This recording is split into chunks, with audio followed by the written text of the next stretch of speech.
I'm going to film loads of updates together and upload them separately, so I'll be looking like this for a lot of the updates because I stayed up until 9 o'clock in the morning reading because I kept expecting something to happen. Like, I read from like 40%, 45% all the way up to like 80, and I was like, something's going to happen, something's going to happen.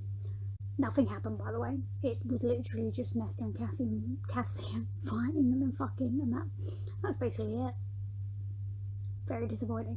Something's finally started to happen in the plot, but I can already predict exactly where this storyline is going, and it's just a bit like, oh, I have to read it now, but I already know exactly how this is going to end, so what's the point? Ugh.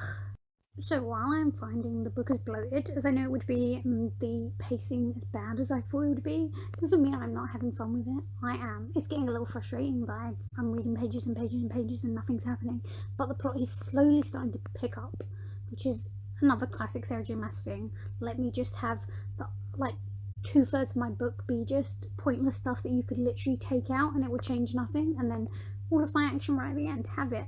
She does it to me all the time. It drives me insane. This is why I can't give one of her books 5 stars anymore. Me and the pacing are just not friends. Just not friends anymore. But it doesn't mean I'm not enjoying it. This is why I have like 4 editions on the way. I do love Sarah J Maas. Yes, she drives me insane. Yes, I don't love everything that she does, but I love her worlds and I love her characters. I just wish she'd spend more time on an actual plot. I miss her books having a plot. Half the time they don't, and it makes me sad.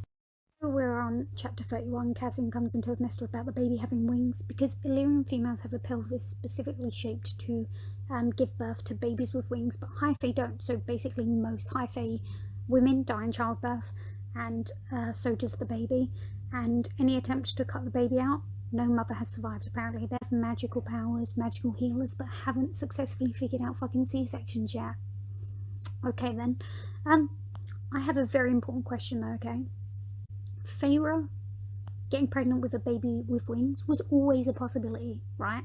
Because Rhys has wings, so, you know, basic anyone with a brain could tell you that there is still, even if it's a small risk, there's still a chance she could have got pregnant with a baby with wings. And he already knew all of this information, that if she did, she would probably die, but never once thought to bring that up in conversation before they decided to have children. No? Would that not be something you'd discuss? Which leads me to believe that it's just a bullshit thing that she's made up again as she goes along to try and add some drama. Unless you're going to kill Feyre, I do not care. Unless she's going to horrifically die in childbirth, I do not care for this bullshit storyline of, oh, suddenly, Illyrian, if you have an Illyrian baby and you're not Illyrian, you'll die in childbirth. Why would Rhys, who apparently loves Feyre, you showed him to only ever care about Feyre, when they were deciding to have kids, you're telling me that man didn't think that she had a right to know, by the way, if you get pregnant with a baby with Illyrian wings, you will die. You're pretty likely to die, and I can't do anything to help you. Because that just makes Rhys out to be a total fucking arsehole. That he never once warned her that this was a possibility. So is Rhys an absolute cock of a man who doesn't care to inform his wife that she could die if they do have kids before she gets to make that decision whether she wants to get pregnant? Or are you just making it up as you go along? Because I'm pretty sure I know which one it is. Someone explain to me why my brain keeps wanting to say Nessian and Castor and not Nesta and Cassian. Help me. But yeah, they go to Feyre and Rhys's so that she can try scrying again to find the mask, or like the trove. The thing she's going to look for is the mask, and she's trying, and it's suddenly it's the same thing where she can't let go and she starts to freeze and the room goes all cold and nobody can get through to her. So I mean, it ends up working, but again, it's the weirdest fucking, you know, you're like, whose brain thinks of that? Like, she's all freezing, so Cassian's like, let me shove my tongue down her throat, that'll work. So he's just there and she's just frozen. He's just like literally shoving his tongue in, just like he's like, this will work eventually. It does work, but in front of all of her friends, her sisters, he's just like, my tongue is magic, I'm gonna bring this bitch back with my magical tongue. I mean, it works, so I can't fault him. The scrying shown that the mask is in something called the Bog of something or other. I'm not even gonna look it up because whatever it is, I'll butcher it. Let's not do that. Which is in the middle, and Rhys is like, but we don't know much about the middle, except that everything you ever fucking need is always in the middle. He's like, you're not allowed to map beyond vague landmarks of the middle. Why? I don't know, because it's convenient to the story that there's no map of it. Apparently some ancient council of High Lords decided it. Yeah, ancient being the word. They're gone now. Go map it, for fuck's sake. So Nesta, Cassie and Azriel head to the bog, where it's all dark and horrible, and she asks what kind of creatures dwell there, and they mention that kelpies once are assumed to have dwelled there, but they disappeared centuries ago. They haven't been seen in centuries. Oh, Sarah, do you think I don't know you, bitch? Do you think I haven't read all of your books? Do you think I don't see it coming? Oh, they've not been seen in centuries, so you're going to immediately bring the creature into play that you've just said has not been seen in centuries. It's just going to magically show up now. She makes it too easy. But yeah, some mist rolls in and Azriel just magically disappears. So Cassian picks up Nesta and goes flying until he finds him. But when he comes down, he sees a bunch of Autumn soldiers attacking Azriel, and instead of helping, he's like, no, I need to get Nesta out of here, because girl I've just met over guy I've been friends with for 500 years, I know which one's more important. So he goes and puts Nesta in a tree, and he's like, stay there, bitch. And then he goes back to help Azriel, and then Nesta is like sitting there like, oh, I don't know, oh, this doesn't feel good, like, it's been a while, I'm gonna go look for them. She jumps down, and then immediately a creature comes out of the water. So terrifying that she pisses herself. Can we guess what the creature is, people? If you're gonna guess the thing that she just mentioned 10 minutes ago, saying hasn't been seen in fucking centuries, you would be correct. Cassie and Azriel have killed all the soldiers except for 2 of them, which they intend to take back so they can get information out of them. They believe these are probably Eris's soldiers that have gone missing, because they know that they do seem off. They're like vacant, like the lights are on but nobody's home. And they go back for Nesta, who is now missing from the tree, because she's currently being dragged to the bottom of the bog where this kelpie is now trying to shove its tongue in her throat before it kills her. But then she sees this golden light under the water and holds her hand out, and the mask just comes to her, because as she says, like calls to like. She realises the mask and shoves it on her face. Like, she has really been reading Shadow and Bone, I swear to God. She has said like calls to like about 50 fucking times, and like, instead of the free amplifiers we get the dread trove items. Also she will apparently just magically stumble across without having to do much looking for them, in the same way that was what happened with every amplifier in that book. So she uses the mask to raise the dead on the bottom of the bog. They kill the kelpie, then she comes out of the water with the dead, takes the mask off. They go back to being dead and she goes unconscious. They take her to the Court of Nightmares, where they can interrogate the soldiers. They realise that they're under some kind of spell or enchantment that they can't seem to break, so they're going to get Helion to come to try and break the spell himself. Then everyone goes upstairs to speak to Nesta about the mask, and Amren tells her that she's super lucky she could take it off, because those who use it aren't able to remove it. It gets stuck to them. The only way to stop them is to behead them. But of course, Nesta is made. She's super special. She's a Sarah J Maas protagonist. No rules apply to her. Remember that, people. So, you know, she's super special in every way. But yeah. But they say that Nesta might be able to ward the room and lock the mask away so no one else can get to it. Because as they say, people, like calls to like. If you say that one more fucking time. And then we finally get the first Nesta and Cassian scene, sex scene. It is as bad as I was imagining it would be. It might even be worse. But yeah, he says he will take her however she wants him. And she says, and if I wish to take you. This man responds, then I'll beg you to ride me into oblivion. Why is it that his brain, when she said that she wants to take him, went to her just being on top, but my brain went to Nesta wanting to peg Cassian? You can't convince me that that is not what this girl meant. We get some more classic Sarah J Maas lines, like she went molten. She loves molten being used in a sex scene. Whimpering. Then we get the portrait of Mao arrogance. So we've got purely Mao smiles and some Mao arrogance for you all. Eyes darkened. She loves that one. Laugh darkly. Everything's dark when they're fucking. But yeah. Well, it's going to get worse before it gets better. I think the biggest problem is listening to their attempts at like dirty talk with each other. While I will admit that it is entirely correct that is the shit that comes out of your mouth in the heat of the moment. That's in the heat of the moment. Having to read it back, oh, embarrassing. Imagine someone gave you a transcript of you fucking everything that came out of your mouth and you had to read that back. You would die because you'd be like, oh, it sounded good in the moment, but reading it back, I hate myself. There are just a few of the lines that I wrote down because they stuck out to me because of how much I hate them. This first joining, to describe them fucking like them having sex for the first time. This first joining, don't like that. The classics of snarling, roared, silken touch. She loves silken, and his seed. Oh, can we not? I want to ban that one. I'd rather any other descriptor for cum than his seed. That beautiful sex of yours. Using the term her sex to describe a woman's vagina is another one I absolutely detest with a passion and want banned from books. It was bad, people. I know she was going for sexy, but it was just bad. Training, Gwyn tells her about some Valkyrie technique called mind stilling, which is basically just, meditating, that they all start to do, that she really enjoys doing because it calms her down. Also, time for a confession. I'm enjoying Nesta as a protagonist more than Feyre. She's less of an idiot and she doesn't annoy me as much. Also, loads more priestesses start coming to training, so many that Cassian has to get start coming, and Gwyn keeps looking over at him. Apparently he was the one who saved her, or came and rescued her that day at the temple. No, Sarah J. Maas, you are not gonna fucking do this to me. You're not gonna introduce me to a core female character and then just have her come in to be another love interest for these men. Gwyn and Moore were where it was at. I'm genuinely upset. Then Nesta and Cassian go to a blacksmith. She has a go at hammering some blades. Then Helion arrives on a Pegasus, people. Pegasus are in the ACOTAR world. Sometimes I'm mad that she makes this shit up as she goes along, but that I'm here to see. Pegasus? Helion can't find any spells on the soldiers, and they realise it is because Brian must already have the crown, and so she's used that to control them.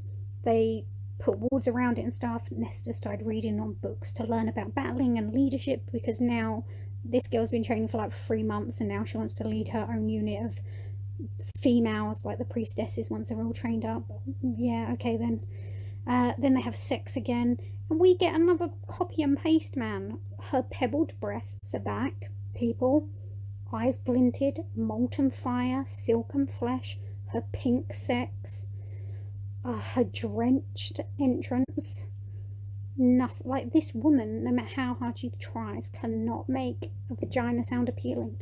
Drenched entrance. Then Cassian gets called to Rhys's house because the blacksmith has dropped off the dagger, sword and greatsword she created and says they're cursed. Now, what they believe has happened is that she has imbued the weapons with her power, something that High Fae were once able to do, but guess what, people? It hasn't happened in 10,000 years. Of course it hasn't. We need another reason why the main protagonist is just the most super specialist of super special people that's ever been. Of course. So yeah, she's created this blade. Apparently the last one ever made was something called Gwydion. Is that how you say it? I don't know, but it sounds perfect sword for Gwyn if they find it. But yeah, apparently it vanished when the trove went missing. But yeah, I wonder if that one's gonna pop back up now it's been mentioned. Probably. Yeah, I think so. Apparently it once belonged to a true king of Prythian, the only one they ever had. And he used the sword to rule in peace before he was betrayed by his own queen and his fiercest soldier. Amren believes that she has created a new magic sword, something only great powers could do, and that the great sword, only the great sword, I don't know why the dagger and thingy are different, but should be treated as an object of the dead trove, as they were forged by the cauldron, and Nesta possesses the magic of the cauldron, so anything she imbues with her powers becomes a new part of the trove, apparently. And Azriel says, people will kill for this power, either kill her to stop it or kill us to capture her. Where have I heard that before? Oh yeah, Akamath, where you were like, Feyre so powerful, people will kill her to get it, or kill other people to get her, so that they can use her power. I'm not saying Sarah J. Maas is out of ideas, but Sarah J. Maas is out of ideas, because I've read all this before. Amren decides that they shouldn't tell her, which Cassian's like, well, we should. She could literally create an arsenal of magical weapons for us that would make us unstoppable and the war less of a big deal. Which, yes, you should do that, but that would make too much sense, so they're not going to do that. Something else we find out is that Rhys hasn't told Feyre about the baby and the fact that she's most likely going to die giving birth to it. He's like, oh, just stress her out more. It's not up to you. I thought, did you not have this conversation twice in previous books about how she never wants you to lie to her, even if you're doing it to protect her, that like she's already had that happen to her once and you weren't going to be that kind of person? And here you are, just lying to her. Just not telling her things despite promising her in ACOMAF that you wouldn't do that you would always be honest. I hate what she's done to Rhys and Feyre in this book because I'm fucking starting to detest them both, but especially Rhys, because she's made his character just a total fucking prick. Then Amren talks about another sword that Amarantha found once, a magic sword that she threw in the ocean, so that's probably going to pop up at some point. And she also points out to Rhys that with 3 magic swords that Nestor has given him, he could basically just become High King and rule everything. Why? The man is a shit ruler. He's literally so bad. This book has made me realise. Just bad. But she's like, the cauldron has brought them to you. It wants you to be a High King. If you don't take it, it's just going to give them to someone else. Ugh. Well, I guess we see which direction this trilogy is going in. Then Nestor and Cassian go to the Spring Court to meet with Eris to tell them about his soldiers, where they are caught by Tamlin in his beast form, who has a go at them. Nestor stands up to him. She's like, bitch, I went into the cauldron thanks to you, so shut the fuck up. And she says, I don't care how much you apologise or try to atone for it, or claim you didn't know the King of Hybern would do such a thing, or that you begged him not to do it. You colluded with him because you thought Feyre was your property, which is so fucking true. I'm like, yes, bitch, this is the kind of energy I needed from Feyre for like most of the other 3 books that she never gave to me. I just love Nestor so much as a protagonist. I love her. In training, the girls are all obsessed with the Valkyries, the fighting unit that Meryl is researching, so Cassian's going to teach them their fighting techniques, like, oh, I wonder which direction this book's going in. Cassian finally tells Nestor about the swords, but she also finds out that everyone knew about it, and they took a vote on whether to tell her or not, and she gets angry, especially when she finds out that Amren voted against her knowing. So she gets pissed, makes it all the way down the 10,000 steps just so she can go to Amren's house and confront her.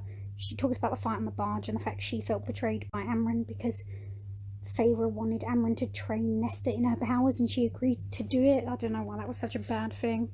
And Feyre turns up to try and stop them, and Nestor gets annoyed with Feyre. That she's too scared to give Amren orders, and she's like, it's respect, I give her respect. And Nestor's like, well, does she respect you? Does Rhys respect you? Because none of them have told you about the baby. And then she reveals to her about the baby, which people are trying to make out she's the villain. She has a right to know. Everyone else is wrong for not telling her. I know she said it to her in the moment, but the bitch still deserved to know. And Feyre gets upset. She's like, the bone carver showed me a boy that didn't have wings. I'm like, yeah, well, you're dumb for thinking that he could magically show you what your child looked like. Maybe he couldn't. Maybe it was just a projection of what your child could look like. He can literally turn into anything. So then she realises everyone knew, and Rhys told everyone not to tell her, so she obviously goes home, probably pissed off and upset. And Rhys tells Cassian in his head that he needs to get Feyre out of the city, because he says, get Nesta out of this city before I fucking kill her. No, I'm sorry. She's ruined Rhys as a character for me because I honestly fucking hate this man now. Nesta did nothing wrong. You are the one who did everything wrong. You literally had no right to keep it from Feyre under the guise of like, oh, I know what's best for her and it'll just stress her out to know. It doesn't matter if it's going to stress her out to know. She should know. She should get some say in it.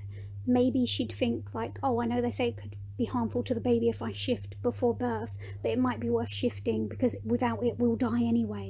I just want to say again that the information that high fae who get pregnant with Illyrian children die in childbirth is common knowledge. They all knew it, so Rhys has always known this, but didn't think it was a good conversation to have with Feyre when they were just discussing whether or not to start having kids. She's literally ruined his character for me. Ruined it. Wouldn't that be an important piece of information to bring up? Like, oh, by the way, if we are going to start to have kids, just be aware there is as I am part Illyrian, there's a chance a child could be, and if that happens, you could die giving birth to it. Maybe you want to know that before we make this decision. No, didn't do that, apparently.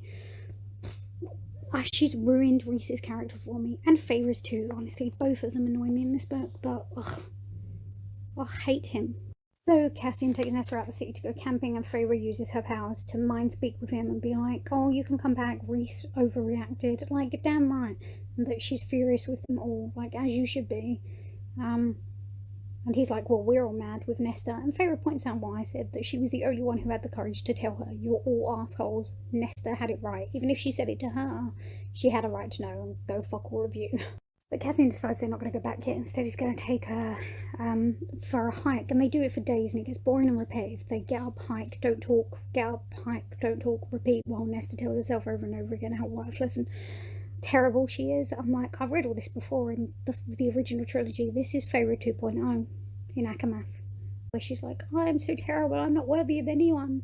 They hike for a few days, she makes it to a lake, she finally has a breakthrough, breaks out crying, like, my dad died, and I hated him when he died, and crying. Don't care, I need an actual story, Sarah, give it to me, because I'm fucking bored of the training, fucking training,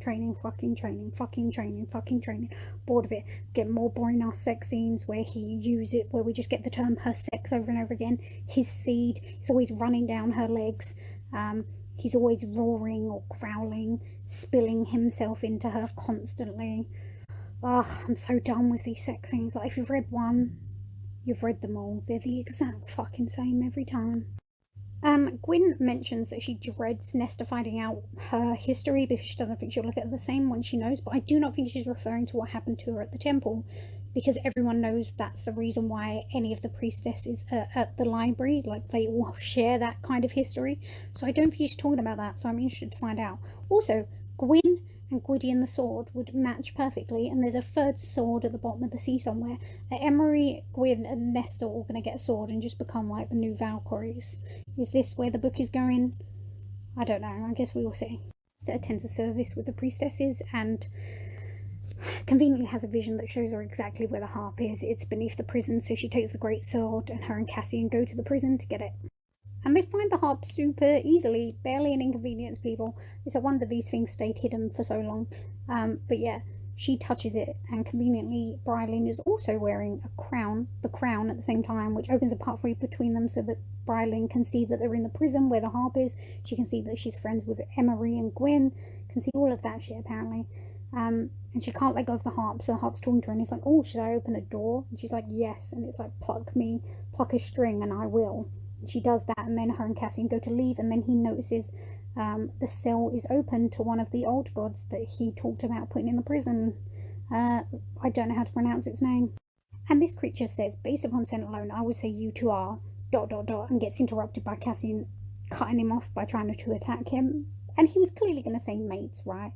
And I'm just worried that I truly am just reading a repeat of ACOMAF, where the human turned Fae is dealing with her trauma, believes herself worthless, pushes away the guy she clearly likes, and the whole time he knows they're mates, but she doesn't, and that they train together to try and get through her trauma. Like, it's literally just a Court of Mist and Fury. It just is. But yeah, she ends up managing to kill this